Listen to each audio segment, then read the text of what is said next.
আসসালামু আলাইকুম। নিশ্চয়ই সবাই ভালো আছেন। আলহামদুলিল্লাহ আমিও ভালো আছি। আজকে আমি আপনাদের সাথে একটি গুরুত্বপূর্ণ বিষয় শেয়ার করব। গুরুত্বপূর্ণ বিষয়টি হলো আপনার সন্তান আপনার চেয়ে দ্বিগুণ সম্পদ ইনকাম করবে কখন, আপনি কি জানেন? হ্যাঁ, অনেক অভিভাবক আছে, দেখা যায় যে সন্তানকে আভিজাত্য দেখিয়ে ফেলে, অর্থাৎ তার সম্পদ, তার টাকা পয়সা এগুলো সন্তানকে জানিয়ে ফেললে তখন দেখা যায় যে ওই সব সন্তানগুলা অলস হয়ে যায়, ওদের ব্রেনটাই অলস হয়ে যায়। তখন সন্তানের আর দেখা যায় যে সে নিজে কিছু করতে পারে না। এইসব সন্তানগুলা দেখা যায় যে পড়ালেখাও করে, কোনো মতে রেজাল্ট করে, বা পরেও কর্মজীবনেও তেমন সফল হতে পারে না। তাই আপনি কি করবেন? সন্তানকে জানিয়ে আপনি কোনো সম্পদ গচ্ছিত রাখবেন না। হ্যাঁ, আপনার সম্পদ আছে, সেটা সন্তানকে জানাবেন না। যে মা বাবা সন্তানের জন্য নিরাপদ পরিমাণ সম্পদ রেখে যান, সেসব সন্তানরা বেশিরভাগ ক্ষেত্রে দিনে দিনে নিঃশেষ হয়ে যায়। আপনি দেখবেন যাদের পূর্বপুরুষরা বাড়ি গাড়ি করে গেছে, তাদের সন্তানরা ওগুলা বসে বসে খায়, বিক্রি করে খায়।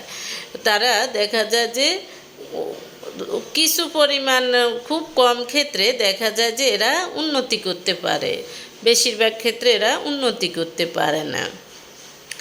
তারপর হলো নিশ্চয়তা মানুষকে অলস থেকে অলস করে তোলে। কারণ যখন আপনার সন্তান জানবে হ্যাঁ তার এগুলো আছে, তার কোনো বিপদ হলে সে এখান থেকে পাবে, বা তার চলার মতো টাকা এখান থেকে আসবে, বাবা মায়ের সম্পদ থেকে আসবে, বাড়ি ভাড়া থেকে আসবে, ওকে ব্যবসা থেকে আসবে, তখন সে অলস থেকে আরও অলসতর হয়ে যাবে। তারপর হলো শুধুমাত্র সন্তানদের পড়ালেখা এবং চিকিৎসার জন্য কার্পণ্য করবেন না। সন্তানদেরকে অন্যান্য দিকে অর্থাৎ হিসেব করে চালাবেন। এইসব ক্ষেত্রে পড়ালেখার জন্য বই খাতা দরকার, বা চিকিৎসার জন্য ভালো সেবা দরকার, পড়ালেখার জন্য ভালো শিক্ষা প্রতিষ্ঠান প্রয়োজন, ভালো পরিবেশ প্রয়োজন।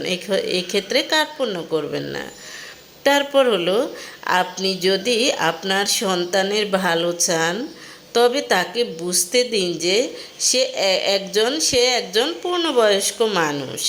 তার দায়িত্ব, তার সন্তানকে ভালোবাসবেন, আন্তরিকতা দেখাবেন, অতিরিক্ত অর্থ দিবেন না।